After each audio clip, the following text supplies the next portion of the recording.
I think women with ADHD, or I know that women with ADHD tend to be very perceptive of what others think and what's coming at them, right? And perceptive and receptive to that. And I want women with ADHD to start listening to themselves and bringing some of that energy and love inward, because I really believe that the power of this aspect of neurodiversity is in intuition and creativity. This is Rebel Therapist, a podcast for entrepreneurs who are trained as therapists and who want to level up their businesses, make a bigger impact, feel fulfilled, and be very well paid. I'm your host, Annie Schusler. Some of us fit right into the middle of our own niches. We have created the programs that we really needed ourselves, and that would absolutely describe me, and it would absolutely describe my guest. My guest this week is someone who created a totally unique and expansive program for women with ADHD. Liz Adams is a neuropsychologist specializing in ADHD. She is also a woman with ADHD. Liz has a huge passion for empowering women with ADHD, and she's excited to bring her novel approach out into the world. Welcome, Liz Adams. Thank you for having me, Annie. I'm so glad to be here. I am so excited to have you. So let's just dive right into, I love your story, and I want to know what started happening that led you to want to create something beyond private practice. So I'm a neuropsychologist, and I've been practicing in the field of neuropsychology for 15 years. I'm doing diagnostic assessments for ADHD and other learning differences like dyslexia, things like that. You said learning distances? Oh, I'm sorry, differences. Differences. Okay. Yes. Mm-hmm. I heard distances and I was like, oh, is there a new word that I can start using? Okay. Let me learn that. But no. Okay. Learning differences. Okay. Yep. Keep going. Yep. And we use that instead of disability, because really my strong belief is that these differences that people experience are an important part of what makes the world go around, and kind of celebrating neurodiversity is a strong value in my practice. So that's kind of my professional, education and background as a PhD in clinical psychology and specialization in neuropsychology. Okay. So you're doing, at this point, so you're just like doing tons of evaluations with kiddos? Yeah, tons. Yep. Like in a typical, let's say, month, how many? Between 28 and 32. Yeah. In a month? Yeah, girl, it's busy. Holy crap. Mm-hmm. Okay. That is busy. And so that's more than one a day. So what was that like? Are you still doing that many? Yes. However, just last month, I hired a new team member, a new neuropsychologist to come on. And so we're starting this transition to delegate some of that to her and free up my time to do some of the work that I want to do through the program that we're going to be discussing today. Okay. Because, we know each other pretty well. And I knew that this was a really busy part of your life. I'm just starting to understand on another level how busy. Okay. So you're doing that over and over again. And then tell us what happened next. So I see kids and I also see adults as well. And I started to get a sense that the people who I was seeing for evaluations thought that they were alone. Especially the adult women with ADHD, and that there was a lot of isolation and perception of, I'm the only one going through this in those women. Didn't you also start to see some, especially moms of the kiddos who you were evaluating, saying like, oh, wait a minute, I think this is me too? Exactly. Yep. Yep. Okay. So that was really I would say, kind of what really sparked the flame or the idea of this was one particular little girl. She was 8 at the time, and her mom, and as her mom was describing her daughter's struggles, she said, like, she reminds me a lot of myself. And I get frustrated with her, and I don't want to get frustrated with her. Yeah. And do you think she was getting, or not necessarily her, but like in general, do we get more frustrated sometimes with our kids when they're struggling with something that we struggle with? Yes. God damn it. Yeah. Right? I just had to apologize. I don't think I have ADHD, but other things. And I had to apologize to my kid this morning and say, like, so how intense I was getting last night. I'm sorry about that. That was me. That wasn't you. And it was totally like him doing stuff or just being ways that I struggle with. So, okay. Yeah. Okay. So you're talking to this mom who's saying, like, I struggle with this. Mm-hmm. Mm-hmm. And then it kind of gelled for me through work that I had been doing for a lot of years in my personal life, in terms of my own spiritual and just personal journey, and exploration. That the way we treat ourselves by definition, is the way we treat others, and vice versa, and just that like very organic relationship. And it dawned on me that if women with ADHD are carrying frustration with themselves from their own lived experience as kids, adolescents, young adults, they will undoubtedly translate that to their kids and to their outside world. Unintentionally, it's just kind of this almost subconscious process that can happen. And so it sparked the idea of encouraging women with ADHD to foster a practice of self-compassion. And that's something that you developed yourself in your own journey. Yes. So this is where the other piece comes in. So in addition to my professional role as a neuropsychologist, I also am a woman with ADHD myself. And I realized that, with all of the information and education resources that I have about ADHD, I was still kind of keeping that under wraps and thinking I can't bring that into my practice. And What were you afraid would happen if you did? yeah, a lot of things. I had a lot of irrational fears, like my license would get taken away. I mean, it's funny, the stuff when you look back, right? But that people would take me less seriously, that people would think I didn't know what I was doing. And yeah, there's a lot of like shame around that. And I slowly began to become a little bit more vocal about it and public about it.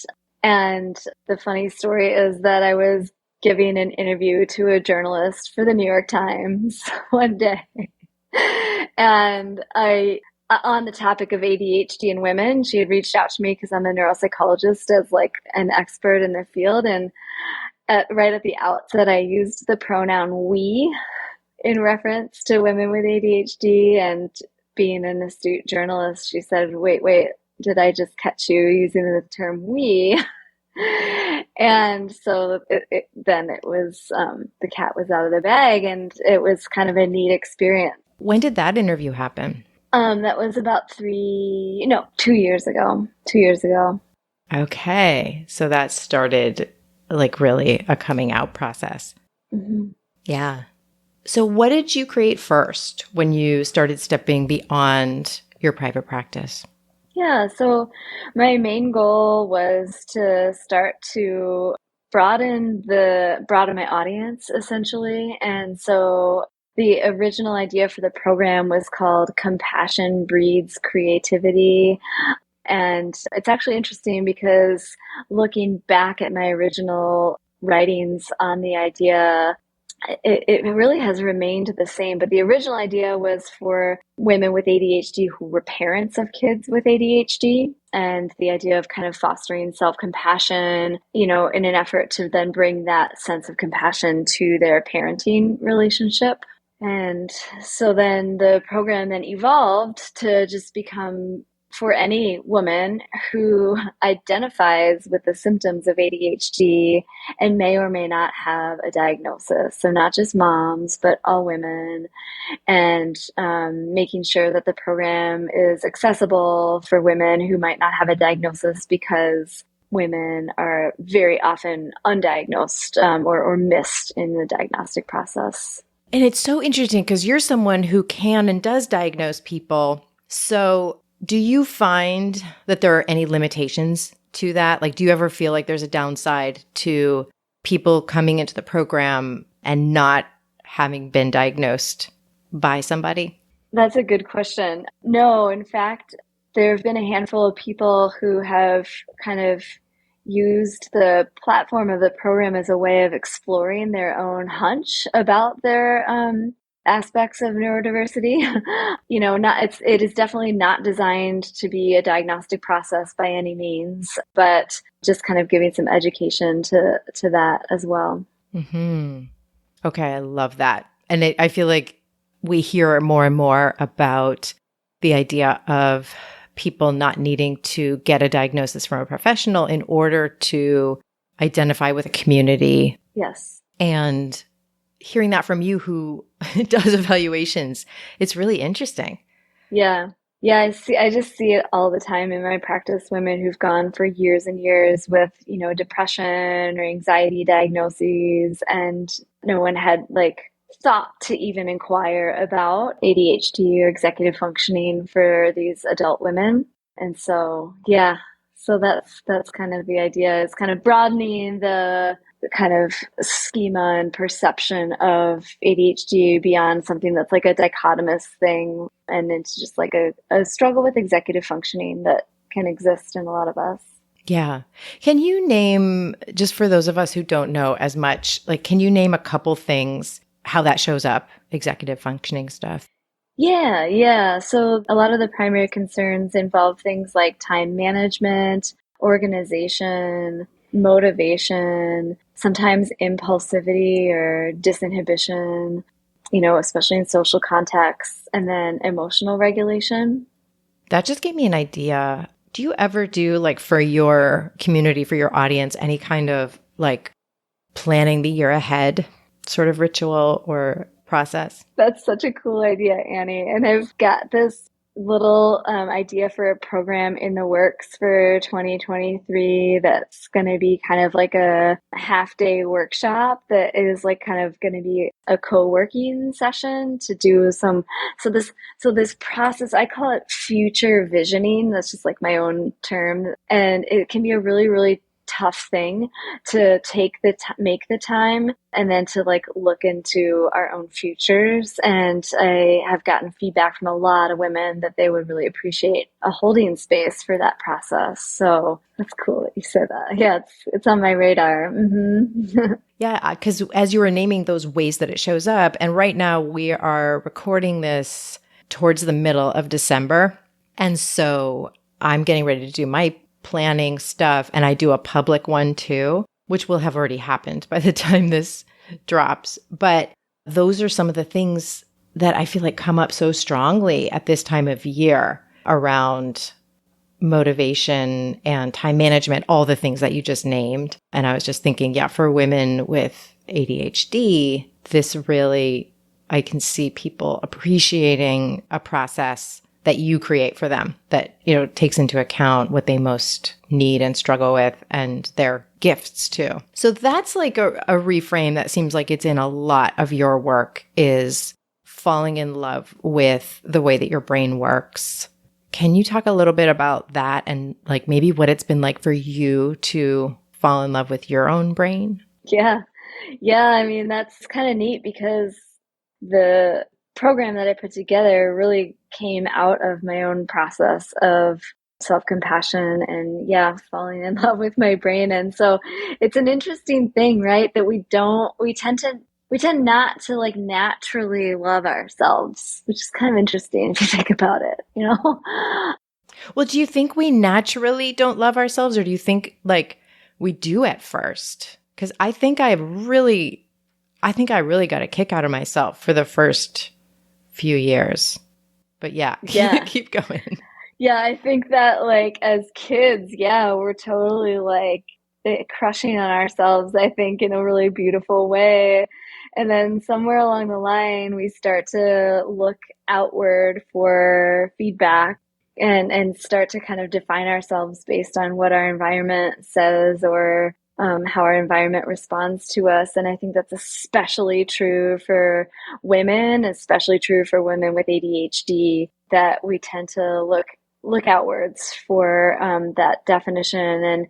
And what I want to do is, I think women with ADHD, or I know that women with ADHD tend to be very perceptive of what others think and what's coming at them, right? And perceptive and receptive to that.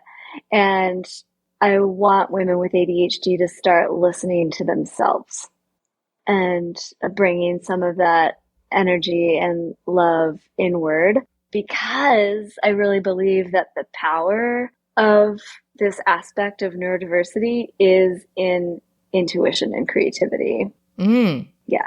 So do you think that women with ADHD have a particular strength in intuition and creativity? Absolutely. And I think it tends to get kind of muted over the years by experiences of what I call mismatches with the environment. So I like to reframe symptoms of ADHD instead of being like something that's wrong with the person, right? Just like a mismatch between what that individual has to give to the world and what their environment is seeking at the time. We're going to get right back to this conversation. First, I want to invite you to join me for Create Your Program. This is an 8-week process to expand beyond private practice. You're going to go from having an idea or even a bunch of ideas to actually launching a pilot program. And that pilot program is the first step to creating a thriving business beyond private practice. This is a small group experience where you'll get a lot of brave work done in a supportive group of driven and open-hearted entrepreneurs like you. This is designed to have you launching a paid program at the end of our time together or soon after. People are usually surprised at how much support they get from me and from the structure of this experience. We've got a lawyer to answer your legal questions. We've got step-by-step instructions on how to set up a simple website for your new offer. And we've got a BIPOC business mentor running extra private events for BIPOC participants. And of course, there's so much more. There's really nothing else like this. CYP is for you if you're a therapist or a healer and you want to expand your business. Go to rebeltherapist.me/create to learn more and get your spot. So tell us about your program. Like, how does it work? If I'm a participant walking through it, what will happen? And I'm talking about, I think it's called Your Next Brave Step. Is that right? Yes, that's the title. Yes. Mm-hmm. Your next brave step. And the idea is that women with ADHD walk around the world taking brave steps every day. And so it's like, what's your next one? So the goal of the program and what it really does is to empower women with ADHD by giving them a space to listen to themselves and to really tap into their inner sense of truth.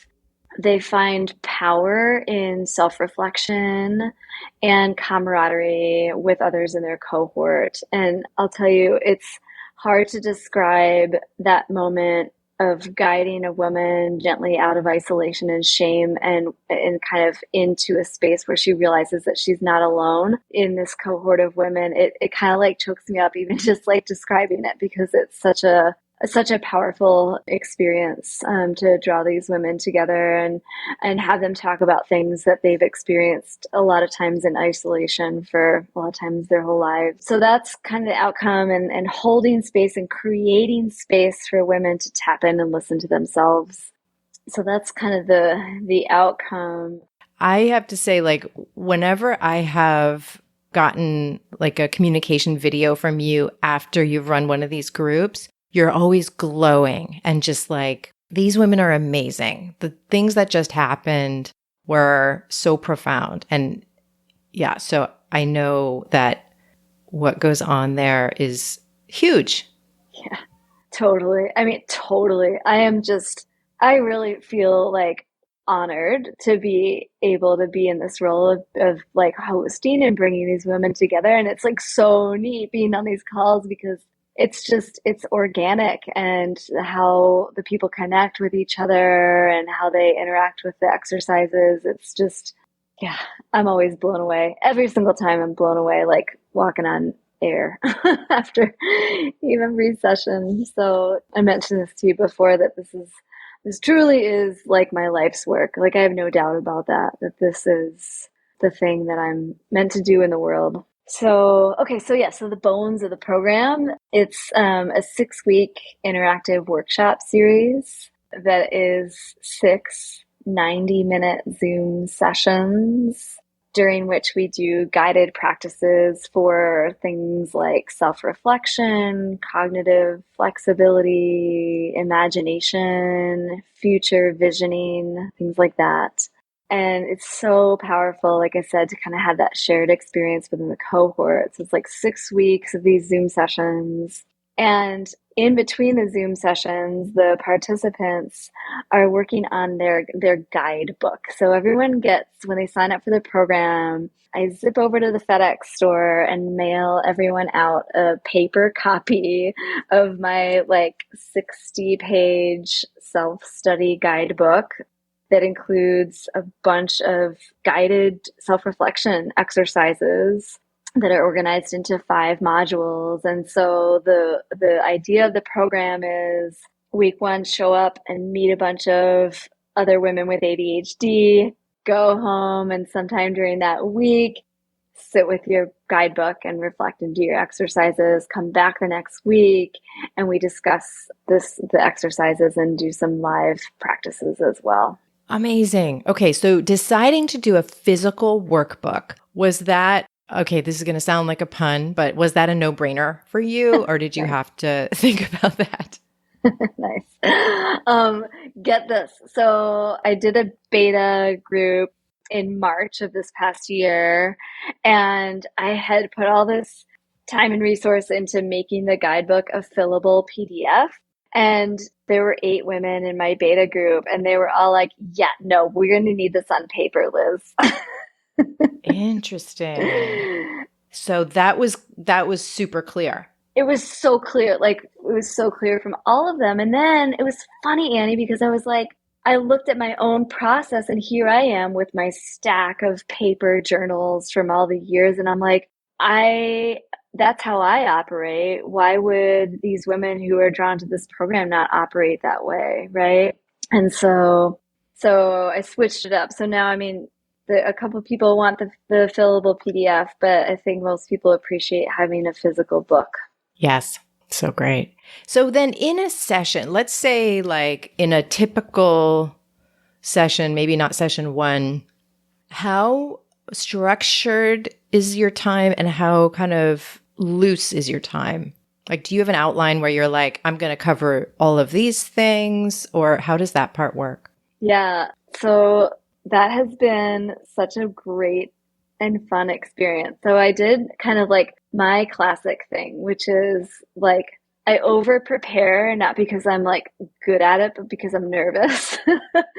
And so for all of the sessions, I have a run sheet, right? Which is like, the first 5 to 7 minutes are going to be this. And then the next, 10 to 12 minutes is going to be this, right? And I still have those run sheets, and I do kind of loosely use them. But what's been really beautiful is that what the cohort in all 4 cohorts that I've run so far, the cohort has kind of become a living entity in and of itself. And so the themes of each week's session are the same and follow the modules in the guidebook, but the actual flow of those 90-minute sessions, I've learned to kind of like let go and just let it happen a little bit more rather than feeling this need to like present and teach and lead so much. So it's interesting. Like I started off my first group with like every session I was like memorizing the stuff I had to say.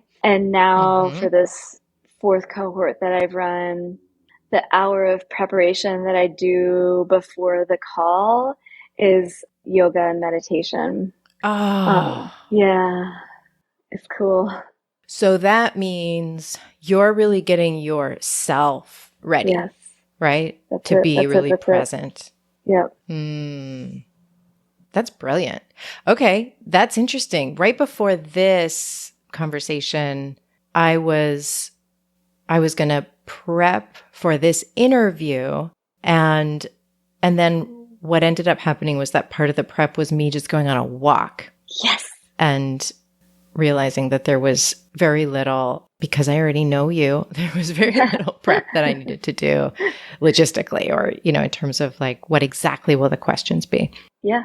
Interesting. So that practice, like, was there a moment when you realized, okay, I'm doing the wrong things to prepare? Like, I need to just prepare myself?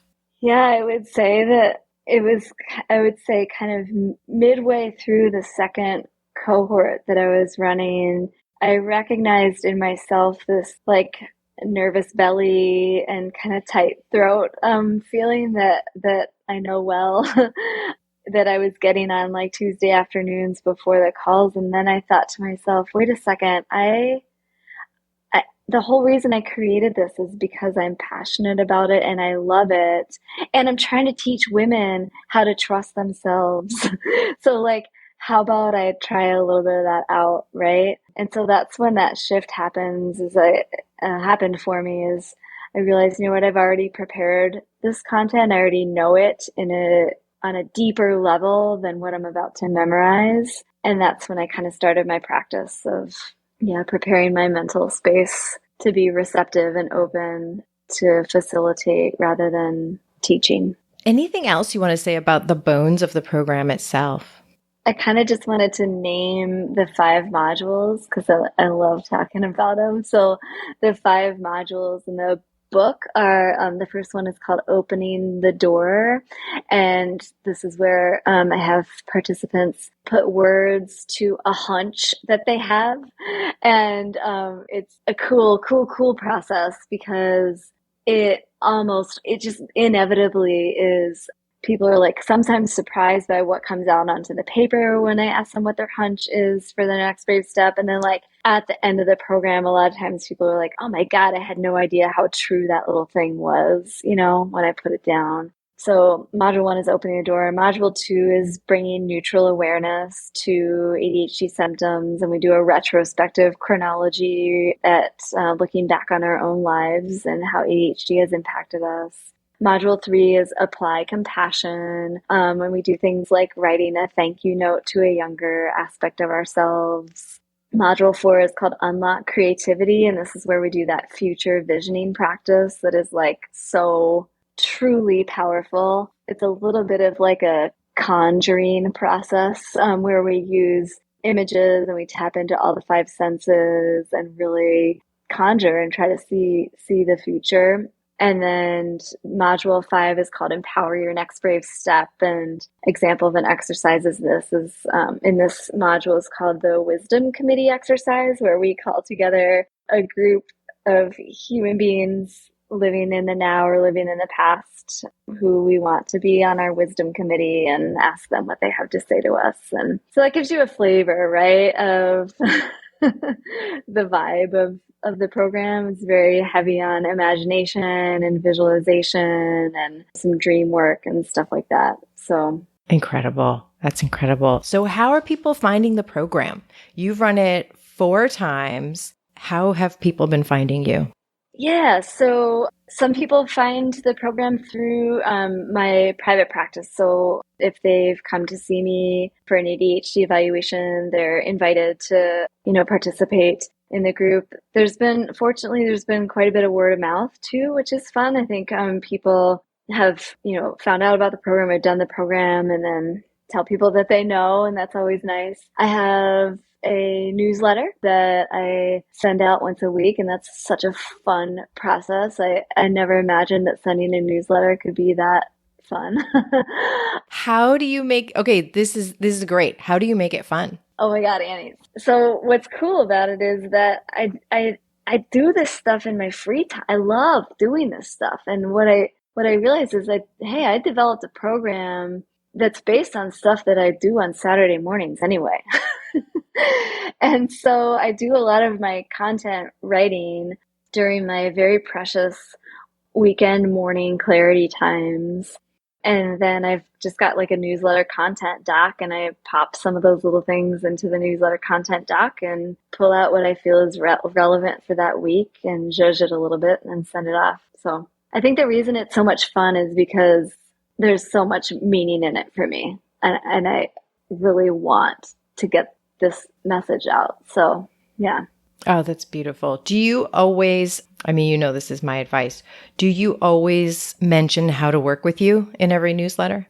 No, and that is something that I need to keep working with you on because I don't. I shy away from that. I don't, and I know I need to, but I don't. For now, I just send out my content, and then when I'm doing a launch, then I'll do like a separate launch newsletter. Yeah. But you have a wait list open, right? Like when people, like if I'm interested now and it's not open, is there a way that I get on a wait list or get in your orbit?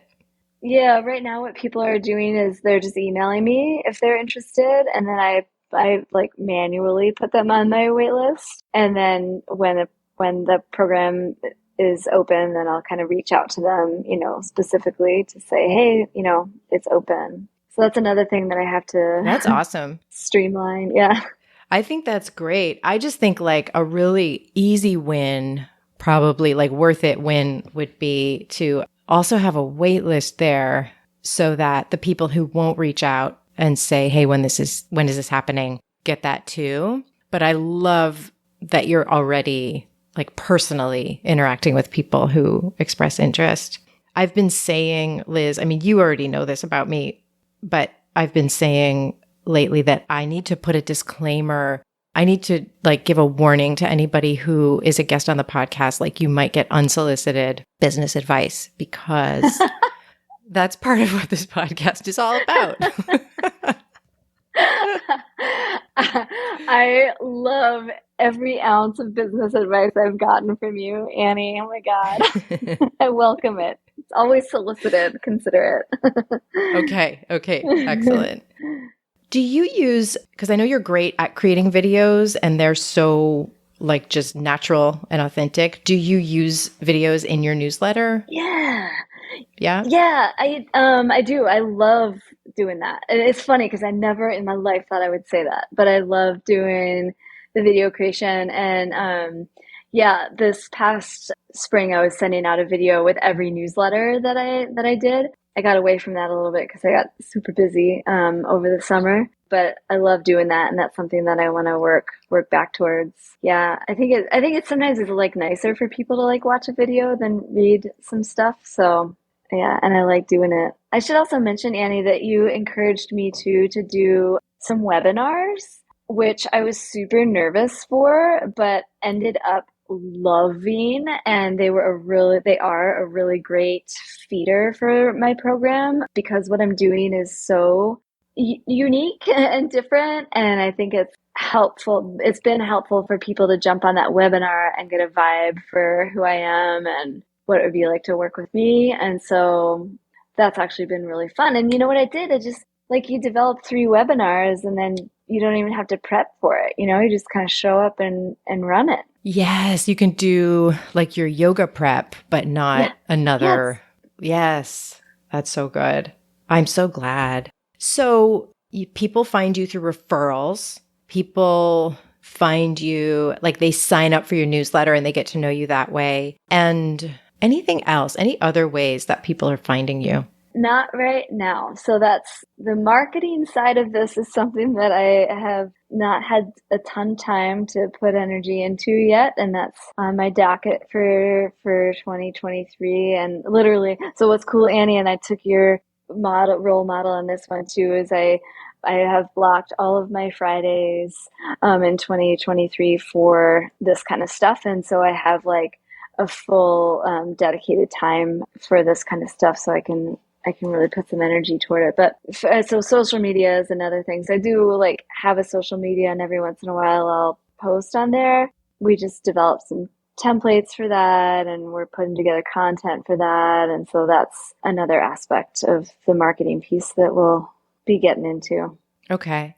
And then I hope that will just be really based on what you're already doing in your newsletter, because you're already doing like all of the work, 99%, well, I don't know, 95% of the work, and then just like putting it over into social media too. Yeah. Totally. The content is there. Yeah. Just repackaging it. Mm-hmm.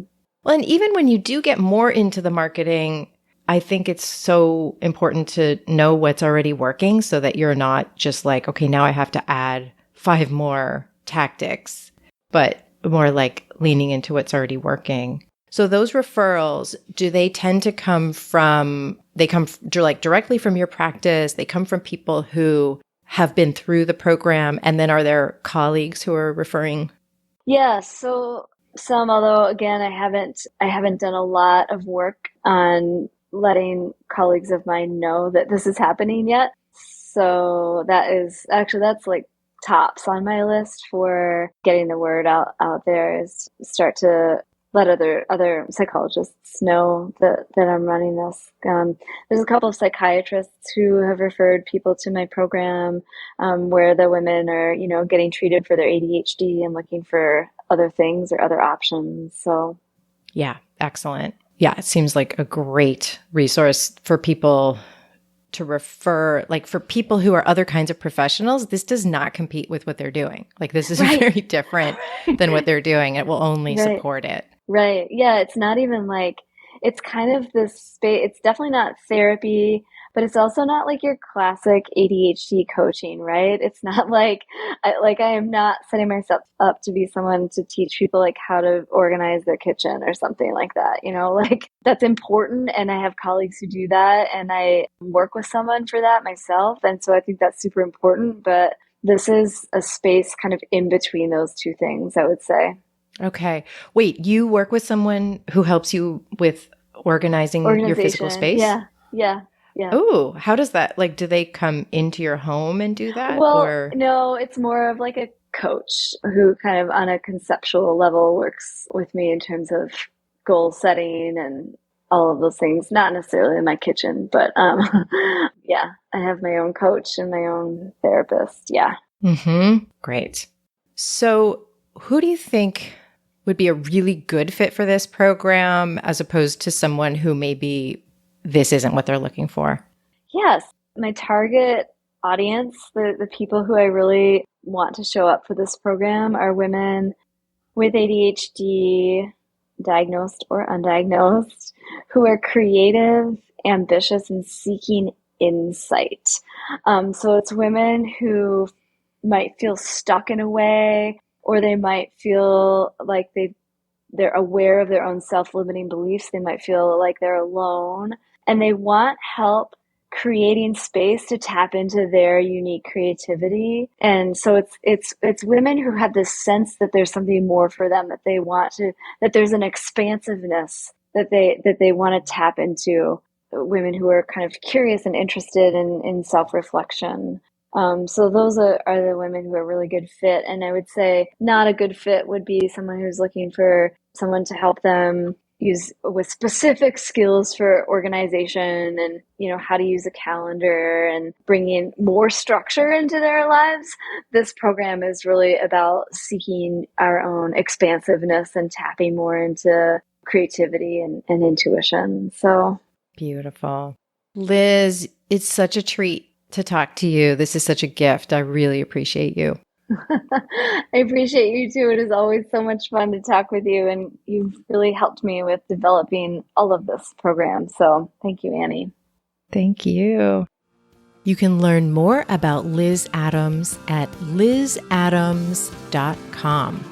I want to thank Cosmo Palms for editing this podcast. If you found this episode supportive, please share it with your favorite therapist or healer. That is absolutely how we reach more people. And thank you so much for listening.